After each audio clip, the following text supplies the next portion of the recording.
Alright, so we have learned how to factor the last 3 chapters. Now we are going to learn how to solve polynomials. Okay? So first we need to talk about the zero product property. And that's exactly what it is. Zero.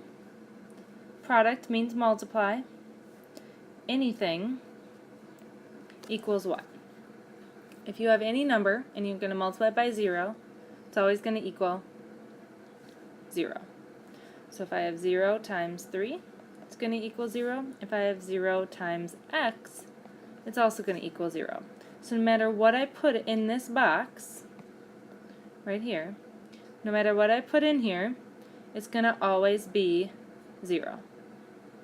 So that's what we need to know in order to do this chapter. So we have an equation that looks like this. It's already factored for us, so we don't need a factor. So what the zero product property tells us is this parenthesis or this parenthesis is going to equal 0. So that's exactly what we are going to set up. X minus 3 equals 0, or x plus 4 equals 0. So we solve these simple equations. We add 3. We get x equals 3 is one of our answers. We get subtract 4. We get x equals negative 4. And those are our two answers. Now we can tell how many answers we're going to get by the number of x's. So if we look up here, we have one x, we have another x. And so, therefore, we have our two answers.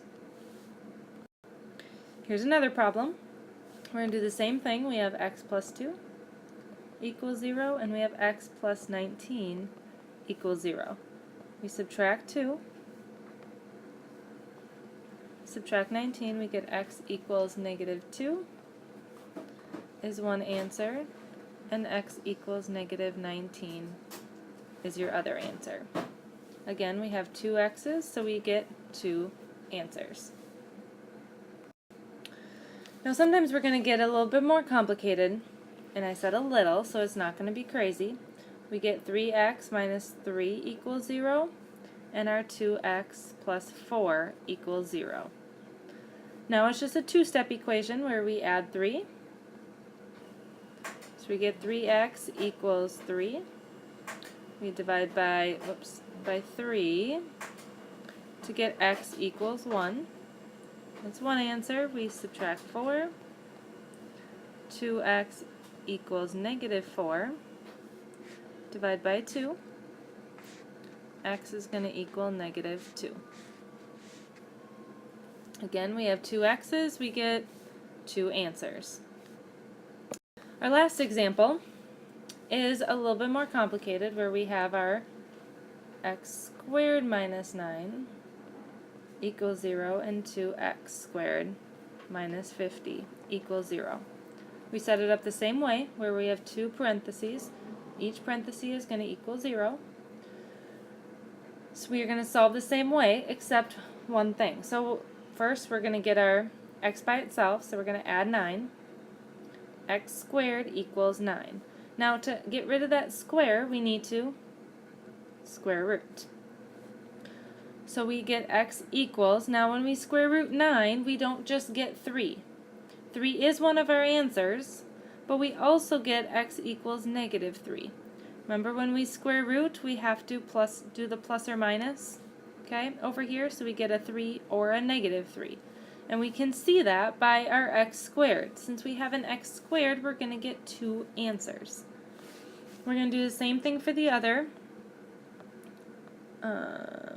equation here. Okay, so we just did this one. That x squared gives me two answers. So now we are going to add 50. We get 2x squared equals 50. Divide by 2, same process as before.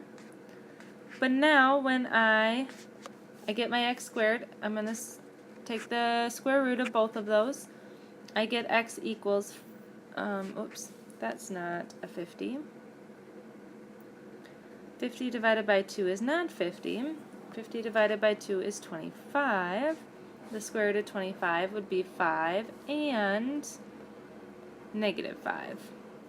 So again, because of our x squared, we are going to get not just one answer, but two answers over here and two answers here. So 1, 2, 3, 4 answers, 1, 2, 3, 4 x's. And that is how we are going to solve polynomials at the beginning.